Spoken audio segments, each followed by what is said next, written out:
देखो नीट 2023 में जो पूछा गया था वो क्वेश्चन क्या था कि एक कार है जो कि आगे की तरफ मूव हो रहा है। तो कार मूव कब होगा? जब इसका कुछ फोर्स लग रहा होगा, इंजन लगा है या जो भी लगा है। इसके ऊपर कोई ब्लॉक रखा है, लेट से कि एम मास का ब्लॉक है, वो कैंसिल हो जाएगा, तो उसके बारे में चिंता करने की जरूरत नहीं है।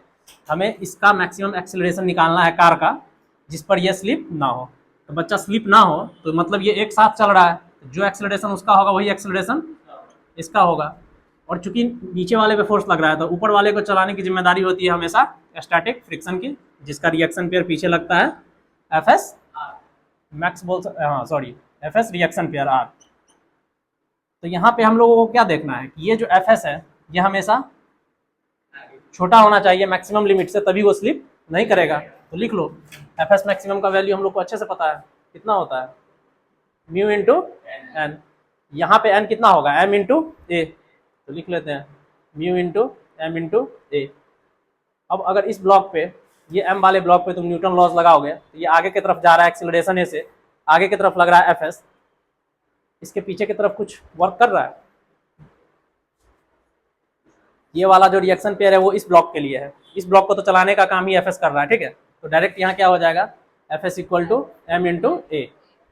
अब ये एफ एस क्या है? हमेशा इसके मैक्सिमम लिमिट से छोटा होना चाहिए। इसको ऐसे लिख सकते हैं कि F S less than equal to F limiting friction, ठीक है। तो सिंपली सॉल्व हो जाएगा M into A less than equal to mu into M into G. यहाँ गलत किए थे ना, एम इंटू जी। तो मास से मास कैंसिल हो गया। देखो answer A less than equal to mu into G है।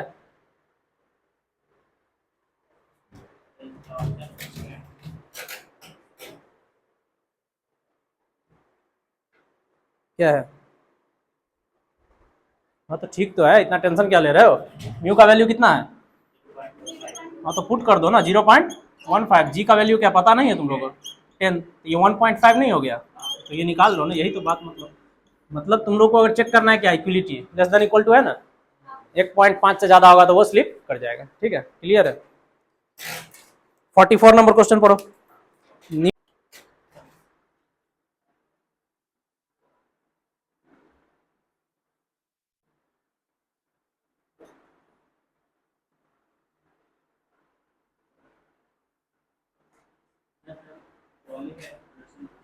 बहुत इजी क्वेश्चन है ये, तो कुछ है इसमें? कितने केजी का ब्लॉक नीचे है? केजी का है? और ये 5 केजी। कितना है म्यू? 10 केजी। म्यू कितना है? ठीक है, सब कुछ ऐसा ही है। तो देखो नीट 2020 के अंदर ये क्वेश्चन पूछा गया है, बहुत अच्छा क्वेश्चन है। कैलकुलेट करना है acceleration of the block and trolley system का, ठीक है। सबसे पहले तुमको ये समझ में आ जाना चाहिए कि दोनों का एक्सेलरेशन कैलकुलेट करना है, मतलब दोनों का एक्सेलरेशन कॉमन है और होना भी चाहिए, स्ट्रिंग से कनेक्टेड है तो कोई डाउट नहीं है। कोफिशिएंट ऑफ काइनेटिक फ्रिक्शन दिया है तो ये भी समझ में आ गया कि मतलब एक्सेलरेशन जीरो नहीं होगा, वो चल रहा है। तो कोई जीरो ऑप्शन हो तो वहीं पे काट दो। क्यों? क्योंकि काइनेटिक दिया है, स्टैटिक फ्रिक्शन का कोफिशिएंट नहीं दिया है। और काइनेटिक फ्रिक्शन का कोफिशिएंट कब आता है? जब ब्लॉक मूव करते रहता है। तो कुछ भी नहीं है इसमें, बस तुमको न्यूटन लॉज लगाना है, सॉल्व कर लो। तो सब लोग को आता होगा। फ्री बॉडी डायग्राम बनाते हैं। नीचे 20 लिख दे डायरेक्ट, 20 न्यूटन। ऊपर टेंशन, नीचे टेंशन। टेंशन का डायरेक्शन सही है? चेक करो क्या गलती है।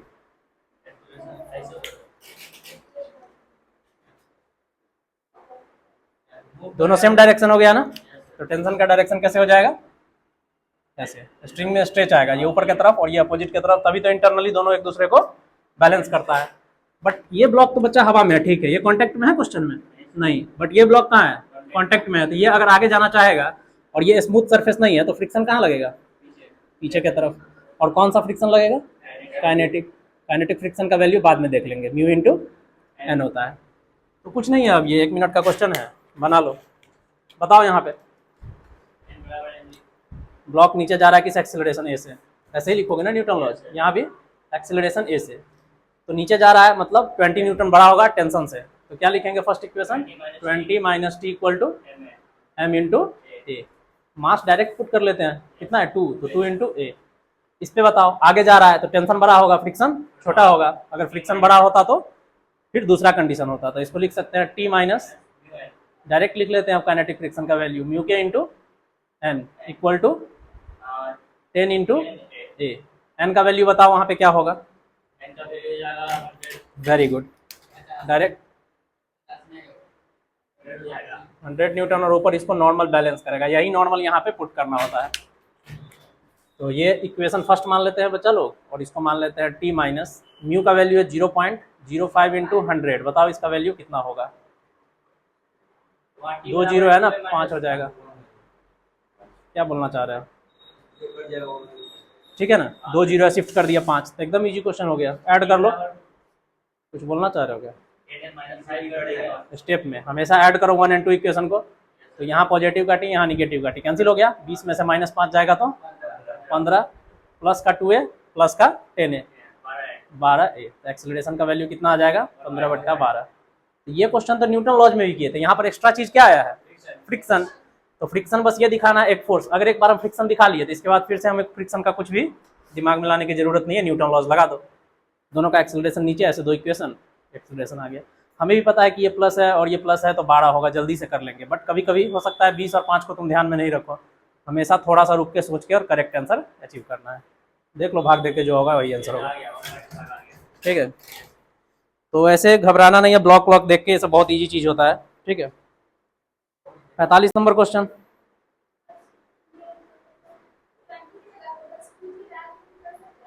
हाँ, काय नहीं, क्योंकि नीचे तो हम लोग mg पढ़े है ना। क्या पढ़े हैं? m इंटू जी। m कितना है? 2।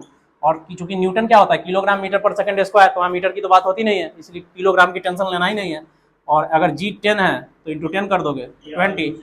और m इंटू जी फोर्स के लिए होता है, उसका यूनिट कितना है? न्यूटन। तो हम लोग डायरेक्ट ही अब लिखेंगे। 2 है तो 10 से गुना करके 20, 10 है तो 10 से गुना करके 100। इतना mg मल्टीप्लाई तो शुरू में किए थे ना। ठीक है, ये तो एकदम सिंपल है। एक ब्लॉक है, कितने मास का? m मास का, रखा हुआ है हॉरिजॉन्टल सरफेस पे। रफ है सरफेस क्या? ठीक है, सरफेस जो है रफ है। म्यू का वैल्यू दिया है। एक बोल रहा है कि हॉरिजॉन्टल फोर्स क्या लग रहा है? F। यहाँ तक तो चीजें ठीक था। अगर ये रहता तो हम क्या बोलते? पीछे लग जाएगा। स्टैटिक फ्रिक्शन अगर मूव नहीं कर रहा है तो, और उसका वैल्यू जो होना चाहिए बड़ा या बराबर होना चाहिए F से, क्योंकि जैसे ही उसका वैल्यू कम हो जाएगा या F का वैल्यू ज्यादा हो जाएगा, ये क्या कर जाएगा? मूव कर जाएगा। बट क्वेश्चन ऐसा तुमसे नहीं पूछा है।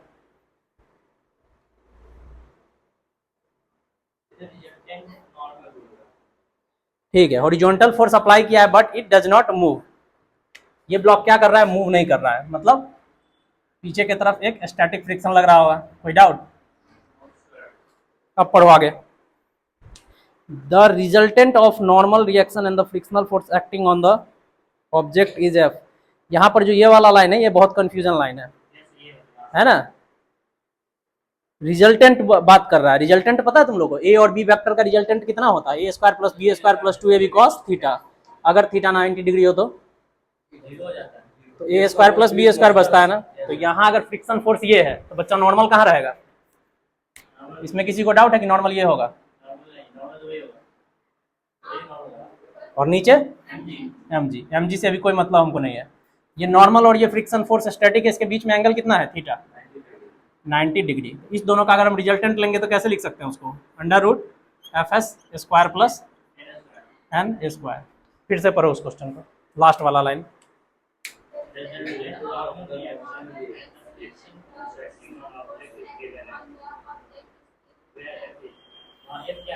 समझ गए ना? Fs और n का रिजल्टेंट F है। ये बात पकड़ नहीं पाओगे तुम। तो F का डायरेक्शन बता सकते हो कोई कहाँ जाएगा? थोड़ा सा रिवीजन करते हैं थोड़ा सा।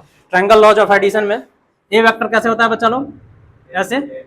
और ये कनेक्शन क्या होना चाहिए? अच्छे से ध्यान में है। अगर ये हेड है तो दूसरा टेल होना चाहिए। तो एक वेक्टर ऐसे गया, ये वेक्टर मान लेते हैं बी है और ये वेक्टर ए है। इसका रिजल्टेंट कैसे दिखाते हैं? ऐसे।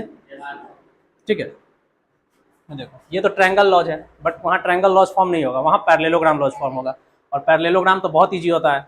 पैरेललोग्राम लॉ के अकॉर्डिंग बच्चा, अगर एक वेक्टर मान लो कि ऐसे है, इस डायरेक्शन में है ए वेक्टर, और यहाँ इसका टेल है, तो बी वेक्टर का यहाँ क्या होना चाहिए?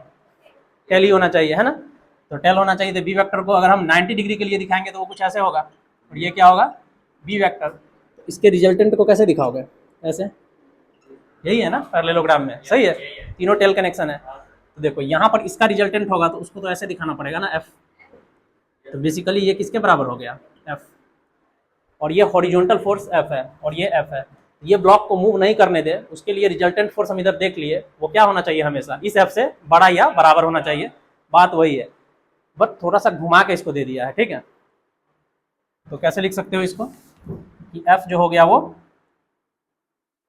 Less than equal to under root mu S square N square plus N square. N square common ले लो, देखो इस तरह का कुछ ऑप्शन है, under root N square into 1 plus mu S square.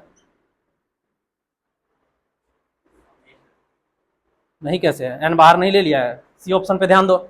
देखो थोड़ा बहुत कैलकुलेशन तो आप लोग को ही आना चाहिए। अगर एन स्क्वायर बाहर लेंगे तो क्या हो जाएगा, ये F less than equal to N under root 1 plus mu S square. N को क्या पुट कर सकते हैं, अब दिख गया ना, सोते रहते हो तुम लोग, दिखना चाहिए चीजें। आ गया। ये क्वेश्चन नहीं बनता एक अटेम्प्ट में अगर बहुत ज़्यादा नहीं सोच पाते तो, क्योंकि फोर्स को ऐसे दिखाया है जैसे कि अभी तक कोई केस स्टडी किए थे क्लास में ऐसा। अगर मिनिमम फोर्स टू पुल भी पढ़े थे तो इस तरफ पढ़े थे और एक थीटा पे पढ़े थे, बट ये थोड़ा स्मार्टली प्ले किया, ठीक है, नोट कर लो। नहीं यार समझ में नहीं आ रहा कि ऐसे इसको ऑप्शन देखे तो ऑप्शन समझ में नहीं आता कैसे करें। अगर F equal to M G रहता, म्यू एम जी, तो मार देते बी ऑप्शन। अगर नीट के एग्जाम में रहते तो पक्के भी मार के आते। इतना कौन पढ़ेगा रिजल्टेंट फिजल्टेंट क्या हो रहा है, उधर एफ लग रहा है, ब्लॉक मूव नहीं कर रहा है, तो less than greater than equal to mu M G, बात खत्म। तो मिनिमम वैल्यू हो जाएगा कितना, मैक्सिमम वैल्यू या minimum value F equal to mu into M G. But ये यहाँ पर इसीलिए दिया था, थोड़ा सा घुमा के। देखो कभी कोई ऐसा हो कि कभी कभी क्या होता है कि कोई ऑप्शन समझ में नहीं आता, बट चारों पढ़ो, अगर कोई तुमको एकदम मिल गया कि हाँ ये तो गलत होगा ही, तो तुमको राइट वाले आंसर से क्या ही करना है, ठीक है। तो पहला ऑप्शन है कि frictional force opposite relative motion, ये तो पढ़े ही हो, ये तो डिफिनेशन है।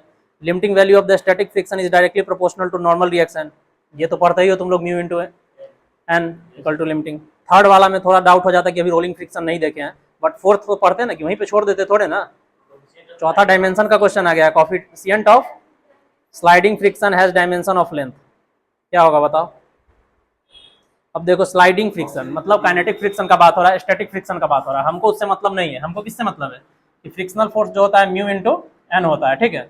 इसका यूनिट को बता सकते हो, फोर्स का यूनिट क्या होता है, हम लोग शुरू से ही पढ़ते आ रहे हैं, Newton, NEWTON। Normal reaction m into G, इसका यूनिट न्यूटन। निकालना क्या है, कॉफिशिएंट। अब कॉफिशिएंट स्टैटिक हो डायनेमिक हो बाद में देखेंगे, न्यूटन अपॉन न्यूटन। अगर ऊपर भी फोर्स है और नीचे भी फोर्स है तो ये हो जाएगा डायमेंशनलेस क्वांटिटी। पढ़ो फिर से ऑप्शन, डायमेंशनलेस है ना, लेंथ बोल रहा है बट ये क्या है, डायमेंशनलेस है, मतलब इनकरेक्ट हो गया, मतलब डी ऑप्शन सही हो गया। तो इसमें दो कॉन्सेप्ट आ गया, एक यूनिट एंड डायमेंशन का और एक फ्रिक्शन का, न्यूटन लॉज का। PMT 2015, ये नाम चेंज हुआ है, पता है ना ये बात।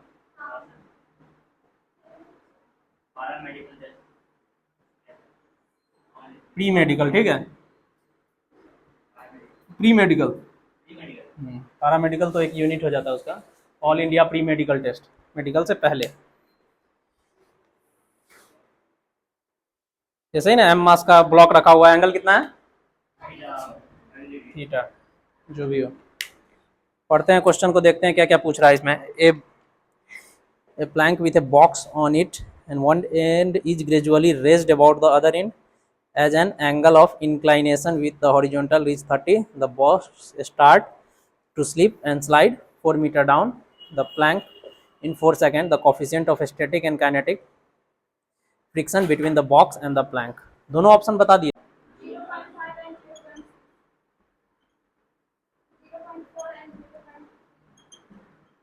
पहले क्या पूछा है, म्यू एस, दूसरा म्यू के। ऑप्शन तीन तरीके से है, मान लो लास्ट में तुम्हारे पास एक ही 2 मिनट बचा है, तो कम मारोगे ना, तो 25% पे मारना चाहोगे कि 100% पे, सॉरी 50% पे। 50% इज गुड, तो क्या करोगे, थीटा पे स्लाइड होना जस्ट शुरू करेगा, कितना पे, तो हम लोग देख चुके हैं कि म्यू इक्वल टू 10 थीटा होता है, वो case limiting case. Mu static equal to, ये प्रूफ किया था ना क्लास में, तो 1030 का मान बताओ, 1/√3। 1/√3 जो वैल्यू होगा वो किसका होगा, कोएफिशिएंट ऑफ स्टैटिक फ्रिक्शन। √3 का वैल्यू 1.72 होता है, भाग दो एक में, 0.6 आ जाएगा, ठीक है। तो देखो 0 पॉइंट जैसे ही 6 आएगा तो ये ऑप्शन और ये ऑप्शन तो कट गया, इसको बोलते हैं ऑप्शन को एलिमिनेट करना। अब तुम लोग थोड़ा भी, हाँ बच्चा लोग बताओ, ये mg cos थीटा, अब याद है ना, ये mg sin थीटा, ये काइनेटिक की बात है तो f इंटू के। दो ऑप्शन काट दिए हैं, 0.6 है, मतलब चेक करना है कि काइनेटिक फ्रिक्शन क्या आएगा। तो काइनेटिक फ्रिक्शन निकालने के लिए सबसे पहले ये बताओ, इस ब्लॉक का एक्सेलरेशन इधर होगा कि ऊपर होगा?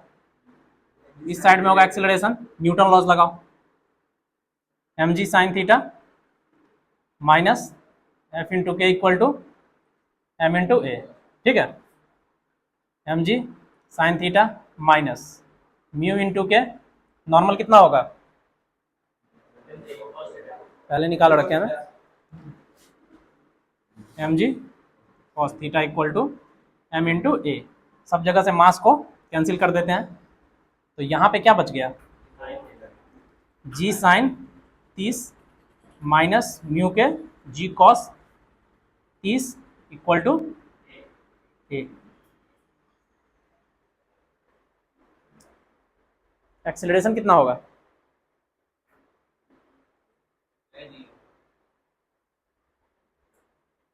ये जो निकाले यही एक्सेलरेशन है ना। क्वेश्चन में क्या पूछा है देखो,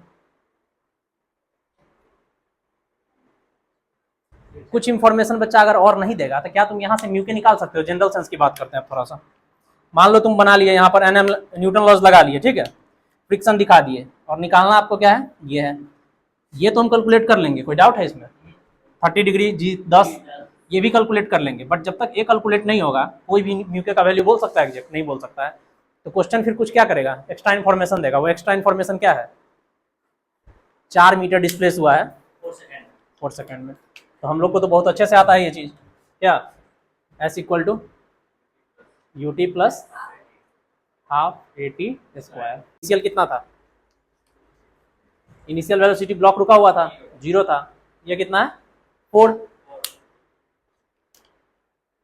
इक्वल टू 1/2 इंटू ए, और टाइम कितना है, तो इसको 16 लिख सकते हैं, टी स्क्वायर 16, तो 2 से काट देंगे तो कितना होगा 8, और 4/8 कितना हो जाएगा 1/2 0.5, 0.5 इक्वल टू ए का वैल्यू बच्चा वहाँ से यहाँ पुट कर दो 10। साइन 30 का मान बताओ स्पीड में 1/2, वेरी गुड। म्यू के निकालना है 10, कॉस 30 का मान बताओ √3/2, 2 से कट गया ये 5, 2 से कट गया ये 5, 0.5 इक्वल टू 5 माइनस म्यू के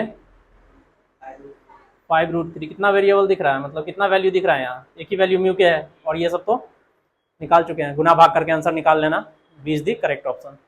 तो इंटरेस्टिंग पार्ट क्या है, मान लो एग्जाम में और भी वेरी कर देता है, इधर 0.4 5 3 2 ऐसे कर देता, तब तो एग्जैक्ट वैल्यू निकालना पड़ता। तो एग्जैक्ट वैल्यू कैसे निकालते हैं, तो हर कुछ का नॉलेज होना चाहिए। और नींद आ रहा है तुम लोगों को, क्वेश्चन बना के नहीं आया, कहाँ देख रहे हो तुम इतना गौर से मोबाइल? कोई भी क्वेश्चन है, सब क्वेश्चन अब रिपीट हो रहा है। क्या पूछा है इस क्वेश्चन में, कॉमन एक्सेलरेशन पूछा है।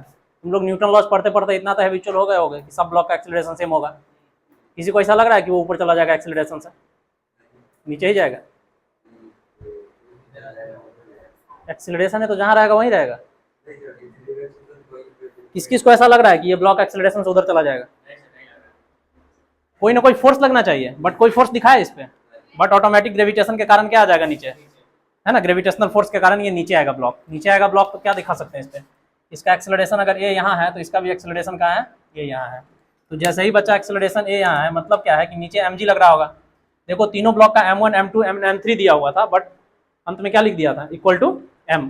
तो हम अभी सबको m ले लिया है, इससे कैलकुलेशन ईजी हो जाएगा। तो नीचे क्या लग गया, mg। जैसे ही नीचे mg लगा, इसमें तनाव आएगा, टेंशन आएगा, टेंशन कहाँ आएगा, ऊपर की तरफ। तो यहाँ टेंशन कहाँ आएगा, इस तरफ। इंटरनली टेंशन एक दूसरे को कैंसिल करेगा। पुली के बारे में ज़्यादा नहीं सोचना है, ठीक है, आइडियल केस लिया गया है यहाँ पे। अब देखो, अब तुम इसमें भी टेंशन दिखा सकते हो, बट अगर इसको एज ए सिस्टम मान लोगे तो ज़्यादा बेटर है। 2 ब्लॉक दिया ही है तुमको कंफ्यूज करने के लिए। एग्जाम ऐसे मैनेजमेंट करता है ना चीज़ों को, बच्चा को उसको इलिमिनेट करना होता है एग्जाम से। तुम यहाँ पर फिर टेंशन वेंशन दिखाओगे, नॉर्मल नॉर्मल लिखोगे, बट मीनिंग कुछ नहीं है। बस हमको बात पता है कि नॉर्मल ए से नीचे आ रहा है, फ्रिक्शन एक ही जगह दिख रहा है पूरे के पूरे सिस्टम में, इस सरफेस में। तो जैसे ये आगे जाएगा तो रिलेटिव मोशन का अपोज करता है, फ्रिक्शन कहाँ लगेगा? पीछे। कौन सा फ्रिक्शन लगेगा बच्चा, स्टैटिक की काइनेटिक? स्टैटिक लगेगा चलता हुआ ब्लॉक पे, एफ के। बस खत्म हो गया क्वेश्चन। तो इतना तुम लोग से ये क्यों नहीं बना? लगाओ यहाँ, बताओ नीचे आ रहा है mg बड़ा होगा कि टेंशन? ये सब लिखना तो 20 बार हम लोग कर चुके हैं ये सब चीजें। m इंटू ए, ये ब्लॉक आगे जा रहा है, टेंशन बड़ा होगा कि फ्रिक्शन? अगर फ्रिक्शन बड़ा हो जाएगा तो जाने देगा उसको? क्या पढ़े थे, स्टैटिक फ्रिक्शन से ज्यादा वैल्यू इसका होगा तभी ना आएगा। तो तुम लोग ये बात गलत क्यों बोल रहे हो? टेंशन बड़ा होगा तो T minus mu K into N. कोई बता सकते हो यहाँ पे नॉर्मल कितना होगा?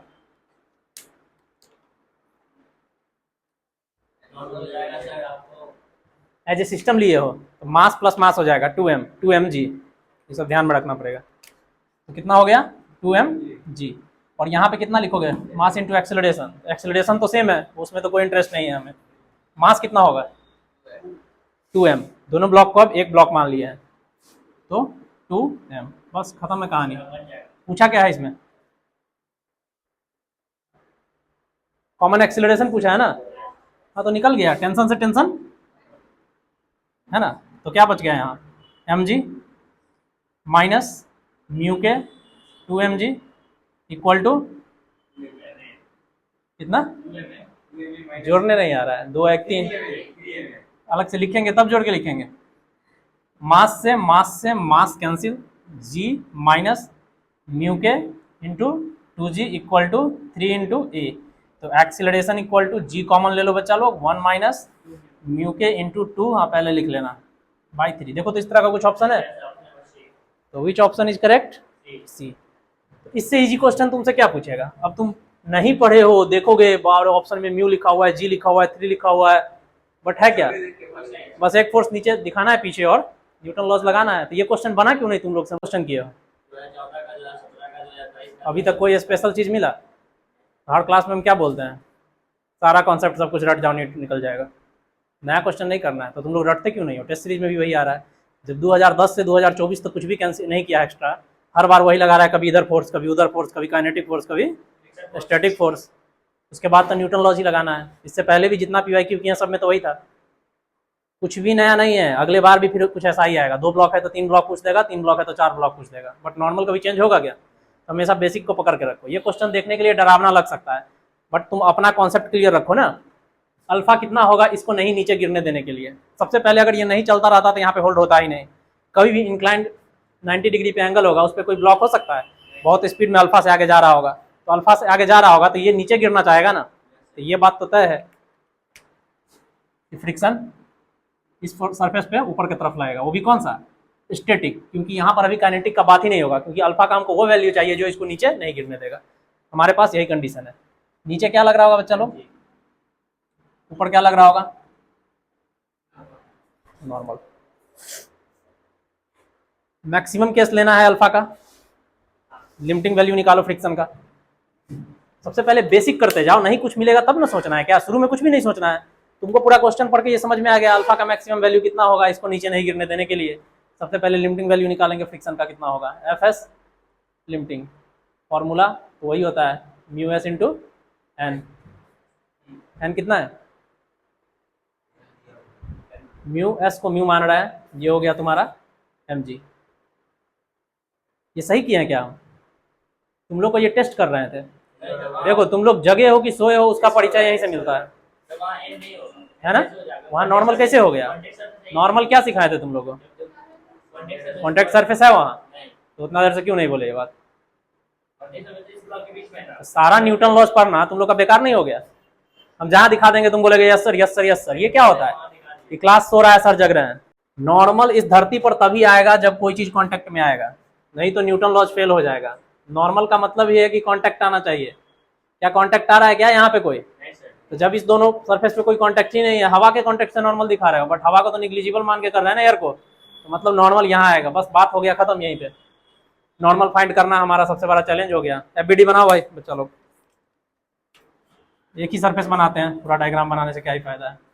मान लेते हैं ये ब्लॉक है एम मास का, कौन किधर दिखाएगा हमको नहीं मतलब है। अगर इस पर ये नॉर्मल लगाएगा तो इस पर ये भी नॉर्मल लगाएगा। और ऐसा क्यों? क्योंकि एक्सीलरेशन ए से आगे जा रहा है, मतलब कुछ ना कुछ धक्का इस पर लग रहा होगा, ये भी देगा पीछे धक्का। उसी को n बोलते हैं। तो अगर हम इसकी बात करें तो नॉर्मल को क्या लिख सकते हो, दूसरा कोई फोर्स है उस साइड से, ये तो रिएक्शन पे इस पे लगा दिया, बट इस पे किधर है, नॉर्मल इधर, एक्सेलरेशन इधर, तो F equal to M A की तरह n equal to M into A, मतलब अल्फा। नॉर्मल यहाँ पुट कर दो, mu S into M into alpha. ये क्या होना चाहिए, सबको पता है mg से बड़ा होना चाहिए, नीचे स्लिप नहीं होने देने के लिए, तो greater than equal to M into जी।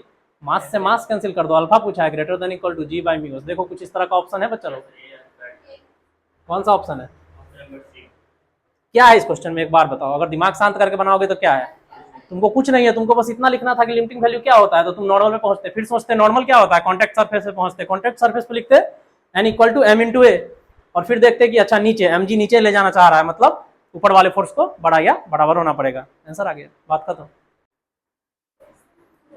2015 में पूछा गया था क्वेश्चन, फिर से वही है, कॉन्सेप्ट रिपीटेड है, ठीक है। एक्सेलरेशन पूछ रहा है जब ब्लॉक मूव करेगा, तो ये सिंपल सी बात हो गई कि ब्लॉक मूव करेगा किस तरफ, इस तरफ। अगर इस तरफ नहीं भी करता है तो निगेटिव एक्सेलरेशन आ जाएगा, कोई टेंशन नहीं है, देख लेंगे वो सब, इधर जा रहा है, ठीक है। तो जैसे ही नीचे यहाँ पर mg लगेगा बच्चा, ऊपर क्या लगेगा, टेंशन, यहाँ क्या लगेगा, टेंशन, बट उस टेंशन के लिए यहाँ पर अपने आप क्या आ जाएगा, एक फ्रिक्शन आ जाएगा, ठीक है, काइनेटिक फ्रिक्शन, जो भी आ जाए, म्यू एक्स दिया हुआ है वैल्यू इंटू एन, तो कुछ भी नहीं है, तुमको निकालना टेंशन है, दोनों इक्वेशन लिख लो, बताओ यहाँ पे क्या होगा, नीचे जा रहा है एक्सेलरेशन से, m2g बड़ा होगा टेंशन से, तो क्या लिखेंगे, m2g minus tension equal to m2 into A, equation number 1। यहाँ एक्सेलरेशन से जा रहा है, टेंशन बड़ा हो जाएगा फ्रिक्शन से, तो tension minus mu into X into m1 into G लिख सकते हैं नॉर्मल की जगह, नीचे m1 जी ऊपर normal, equal to m1 into A. दोनों इक्वेशन को ऐड करके देखते हैं कि क्या आ रहा है, यहाँ से टेंशन कैंसिल हो जाएगा, यहाँ पे क्या आ जाएगा बच्चा, m2g minus mu into X m1g equal to m1 plus m2 into A. तो यहाँ से हमको क्या निकल के आ जाएगा, एक्सेलरेशन इक्वल टू क्या हो जाएगा, g कॉमन ले ले, जी, तो यहाँ आ जाएगा m2 minus mu into X into m1, क्या लिख सकते हैं, और कॉमन ले सकते हैं, कॉमन यहाँ से m1 m2 कैसे कॉमन लोगे, जो चीज़ सिमिलर होता है वही कॉमन आता है ना। बट पूछा क्या है, क्या है जी सर, ये चल रहा है, कहीं जाएगा, कुछ नहीं करना है, इस एक्सेलरेशन को उठा के यहाँ पुट कर दो, टेंशन आ जाएगा। देखो m2 m1 m2 m2 a, option पे आओ, सी ऑप्शन करेक्ट होगा। देखो m1 है, m2 है, म्यू क्या है, g है, नहीं है तो इसमें क्या एक्सेलरेशन, इस एक्सेलरेशन को आप पुट कर दो, आ जाएगा आंसर। कैलकुलेशन है, थोड़ा 2-3 बार करके देखना है, आंसर आ जाएगा, बट मेथड क्या है, यही है, क्लियर है, नोट करो। ब्लॉक बी से जा रहा है, तो सबसे पहले बात की भूत प्रेत कौन ले जा रहा है इसको, किसी न किसी फोर्स से तो चला होगा ना। मान लो हम रुके हुए हैं, ठीक है, तो हम रुके हैं तो अपने एनर्जी से चलेंगे, बट ये रुका हुआ है, अपने आप चलेगा, कोई ना कोई फोर्स लगा है, बट फोर्स यहाँ नहीं दिखाया है, तुमको दिखाया फोर्स नहीं दिखाया है, बट एक चीज़ तो तय है कि चल रहा है तो कुछ ना कुछ एक्सेलरेशन होगा आगे की तरफ, भले ही कांस्टेंट ही हो, कोई फोर्स लगा होगा तो जीरो से स्टार्ट हुआ होगा ना, और कम टू रेस्ट बोल रहा है तो कांस्टेंट भी नहीं है चीज़ें, मतलब एक्सेलरेट डी एक्सेलरेट चीज़ों को होना पड़ेगा। टाइम निकालना है, one block B come to rest, तो तुम तो फ्रिक्शन में हमेशा न्यूटन लॉज पढ़े हो, बट जहाँ भी ज़रूरत हो मोशन इन स्ट्रेट लाइन का इक्वेशन लगाते हैं। इनिशियली रेस्ट पे था, इनिशियली भी पे था, है ना, रेस्ट पे नहीं था, इसीलिए बोलते क्वेश्चन पढ़ो। इनिशियली रेस्ट पे लाना है तो कितना टाइम लगेगा, v वेलोसिटी से ब्लॉक आगे जा रहा है, तो हमारे पास इक्वेशन ऑफ मोशन जो है इस तरह के क्वेश्चन के लिए क्या है, v equal to U minus A into T. Minus A क्यों है, किसी को डाउट है इसमें, फोर्स हट चुका है बट फ्रिक्शन लग रहा है, कहीं ना कहीं वो रेसिस्ट करता रहेगा पीछे की तरफ, धीरे धीरे अपने मास के कारण ये जीरो पे आ जाएगा, इसीलिए रिटार्डेशन का केस है minus A T. But finally हमको क्या लाना है बच्चा, वेलोसिटी को जीरो करना है। इनिशियल वेलोसिटी क्या था, u equal to A into T, और u क्या था, v, तो v equal to A into T. इतने टाइम में v बाई ए टाइम में ये ब्लॉक क्या होगा, जीरो पे आ जाएगा। बट क्या ऑप्शन है क्या ऐसा, नहीं है, मतलब ऑप्शन में क्या है, g है, म्यू है, मतलब फ्रिक्शन फोर्स में न्यूटन लॉस लगाना पड़ेगा। ए एक्सेलरेशन से कोई चीज आगे जा रहा है तो इसको पीछे खींचने के लिए कौन सा फोर्स लग रहा होगा, म्यू इंटू एन, है ना, वो काइनेटिक फ्रिक्शन है, ये हम लोग को पता है। कौन सा है? काइनेटिक फ्रिक्शन है। तो न्यूटन लॉज कैसे लगाओगे? यही इंपॉर्टेंट था इस क्वेश्चन में बस। मान लो इधर कोई फोर्स रहेगा तब ना लिखोगे, force minus mu into N equal to M into A. क्या कोई फोर्स है क्या? है ना, इसको मोशन देके छोड़ दिया गया है, तो डायरेक्ट हो जाएगा mu into N equal to M into A. ये अगर क्लिक नहीं किया तो ये क्वेश्चन नहीं बनेगा, इसका ट्रिक यही था। तो म्यू इंटू एन, एन कितना हो जाएगा? M into G equal to M into A. M से एम कैंसिल हो गया, एक्सेलरेशन की जगह म्यू इंटू जी पुट कर दो। अब जी पुट करोगे कि ए पुट करोगे वो डिपेंड करता है क्वेश्चन में। क्वेश्चन में कहीं ए दिख रहा है बच्चा, तो जी पुट करने का मीनिंग है क्या पुट करेंगे? ए इक्वल टू म्यू इंटू जी। तो ऑप्शन वेरीफाई करो, v अपॉन म्यू इंटू जी कौन सा है? ए है क्या? नहीं दिखा? तो कौन सा करेक्ट हो गया? ए। वही इंपॉर्टेंट था कि तुमको कैसे मतलब लिखते हो उस इक्वेशन को, क्योंकि फोर्स तो दिखाया नहीं है ना। ये थोड़ा सा इंपॉर्टेंट हो सकता था, अगर ये क्लिक नहीं करता तो नहीं बनता। नीचे वाले ब्लॉक का मैक्सिमम मास कितना होना चाहिए कि ये दोनों ब्लॉक मूव नहीं करे? किसका क्वेश्चन है ये, स्टैटिक का कि काइनेटिक का? Very good. ब्लॉक मूव ना करे स्टैटिक का, अगर मूव करेगा तो काइनेटिक का। नॉर्मल कितना होगा कोई बता सकते हो? 20 न्यूटन। ऊपर टेंशन लगा है, यहाँ टेंशन लगेगा बच्चा, यहाँ कितना लगेगा? अगर एम मास मान लिए तो एम जी, तो यहाँ पे बताओ न्यूटन लॉज मूव नहीं कर रहा है तो टी इक्वल टू माइनस तब होगा ना जब एक्सीलरेशन होगा। तुम तो रट लियो कॉन्सेप्ट को, जब मूव ही नहीं हो रहा है मतलब T equal to M G होगा। यहाँ पे बताओ T minus mu S into M two G equal to,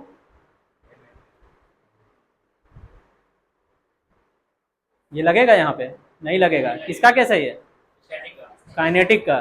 जब एक्सेलरेशन से मूव आगे करेगा, जब ये मूव कर ही नहीं रहा है और निकालना है मैक्सिमम वैल्यू, तो याद है लिमिटिंग केस, ये बड़ा या बराबर होना चाहिए टेंशन से। तो डायरेक्ट लिख देंगे, हमेशा चीज़ों को ध्यान में रखना है। टी एफ एस का वैल्यू म्यू इंटू 2 इंटू जी, मतलब 20 डायरेक्ट लिख देते हैं, 20 म्यू, यही होगा ना 20 mu. Mu into M G, M G कितना है? 20 न्यूटन। टेंशन कितना है? ये टेंशन ले लेंगे, हो गया, क्वेश्चन बन गया। M into G, M less than equal to 20 mu in by G. Mu का वैल्यू कितना है? तो 20 इंटू 0.2 बाई 10, 10 गुना 20, 0.2 गुने 2 कितना हो जाएगा? देखो तो कोई ऑप्शन है ऐसा? क्या 0.4 kg? मैक्स केस लेना है तो लेस वाला नहीं लोगे, तो आंसर हो गया एम इक्वल टू,